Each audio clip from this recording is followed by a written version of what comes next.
Now, turn to this. Before we start doing this ceremony, there are several things that I'm going to do. One of them is that on your behalf, we're going to thank everybody who is here. And on behalf of everyone who's here, we're going to thank you for what you could.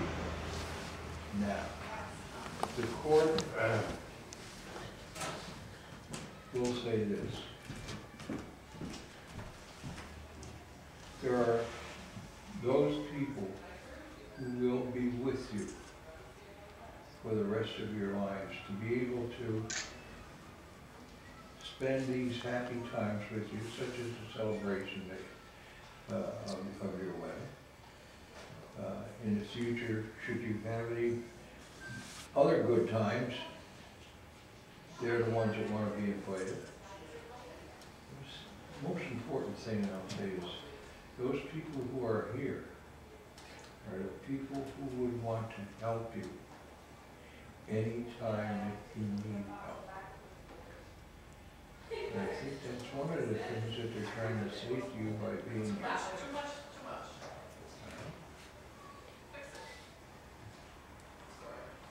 Let me give you my admonition. I'm a firm believer that when I tie the knots, going to stay tied. My wife and I just celebrated our 60th.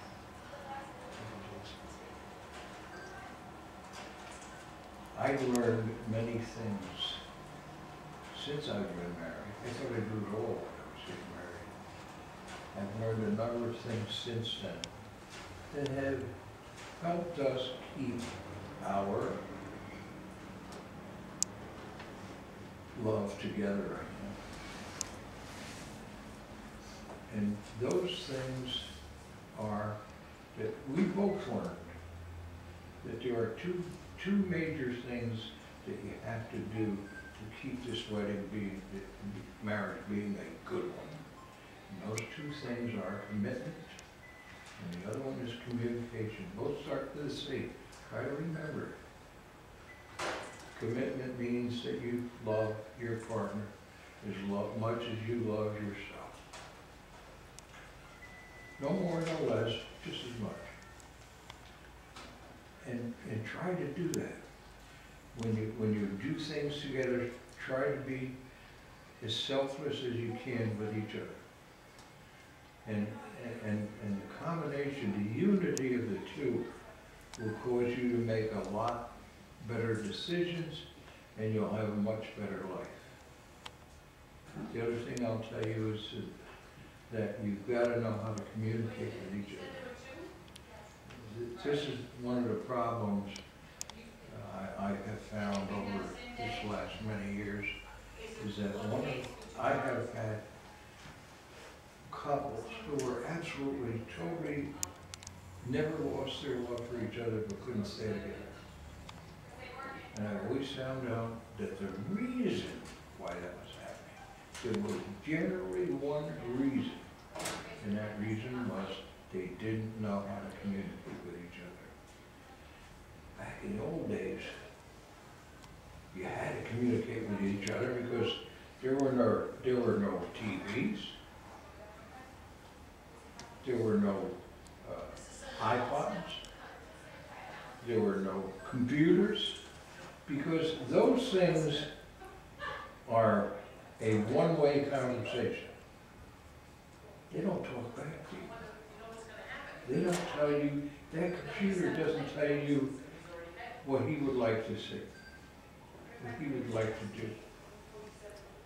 So the younger people I find today, and it's not your fault, it's just a matter of time, really don't know how to communicate with each other. And I'll give you an example. My wife and I were married for 7 years. And she always squeezed the toothpaste tube at the top. These were the days of the old metal lead toothpaste tubes.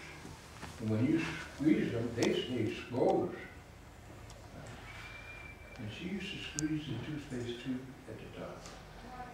And since I was a kid, I always squeezed the toothpaste tube at the bottom, and near the top it was always full, ready to go. I lived through that for 7 years. Finally, one morning I got up and I was a little bit cranky, got up on the wrong side of the bed, as they used to say. I was in the bathroom and I started yelling, "I'm not going to put up with this one more day in my lifetime." My wife comes and knocks on the door. "Hello." She opens the door. She says, "What's the matter, huh?" So I told her, squeezing toothpaste tube at the top, I don't like it. You know what she said to me? "You never told me." I'm going to tell you something. I learned how to really communicate that day. Every decision my wife and I have ever made that really meant anything since then has been made together. It's a consensus of the two of you joining in the same will, looking for the same result. So don't ever lose that, and don't ever lose that that commitment to each other, because that commitment in communication is going to keep you two together. And neither one of them are easy to do. But I will tell you, my wife and I were so much in love that when we were married, I figured there wasn't any greater love in the world. There could never be any greater love in the world. And today when I look back at it, I say, the love that we had for each other then is about that big compared to what it's grown into. And you don't know how much happiness is in life if the two of you can live together, stay together, communicate with each other, love each other, care for each other. Now, let me tell you something. There's no greater happiness in this world. Not even becoming a millionaire. Not even becoming president. Without that joining of the two of you together, it means nothing. Okay? So that means the rest of your life, everything is shared.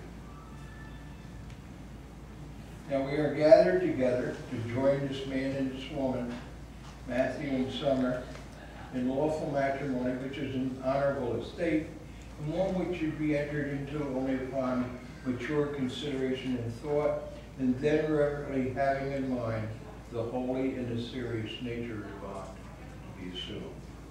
And I require and charge you both that if either of you know of any reason why you should not be joined together in lawful matrimony, that you would state it at this time. And you must remember that if you have nothing of that nature to state at this time, that from this moment forward, you must forever keep the peace between you. In other words, you've got to give up anything like squeezing the toothpaste tube. Tell each other now. Now, Matthew, do you take this woman, Summer, to be a lawfully wedded wife to live together in the ordinances of the state of matrimony? Do you love her and comfort her and honor and keep her in sickness and in health, and forsaking all others, keep only unto her, so unto you both shall live?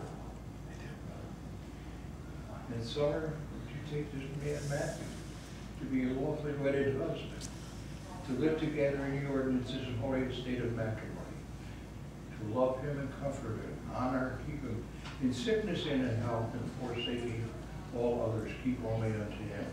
So unto you. Turn and face each other, take each other's hands. Matthew, you're going to make some promises to Summer, and the way you make these promises to her is that you listen to me, and what I say to you, phrase by phrase, you repeat to her. I, Matthew, take you, Summer, to be my wedded wife, to have and to hold from this day forward, for better or for worse, for richer or poorer, in sickness and in health, to love and to cherish for the rest of our lives. Now, Summer, you're going to make the same promises to Matthew. Go ahead.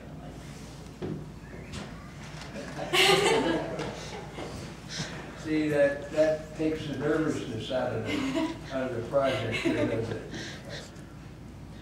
I, Summer, take you, Matthew. I, Summer, take you, Matthew. To be my wedded husband. To be my wedded husband. To have and to hold. To have and to hold. From this day forward. From this day forward. For better or for worse. For better or for worse. For richer or poorer. For richer or poorer.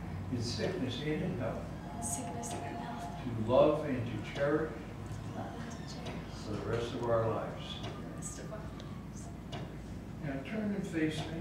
Continue holding hands. Now, insomuch as Matthew and Summer have now been joined together in lawful matrimony and have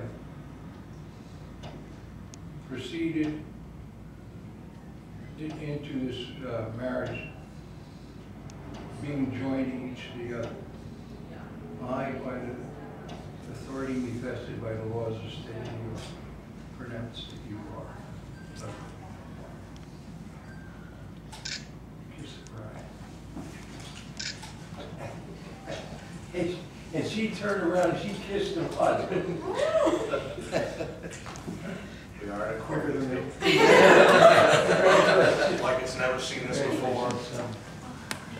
Do you know how many brides I've kissed in all these years? Over 2,700. That's about some statistic. Go, sir. That's not really a lot. I've been doing it for 50 years. Nonetheless, still an accomplishment.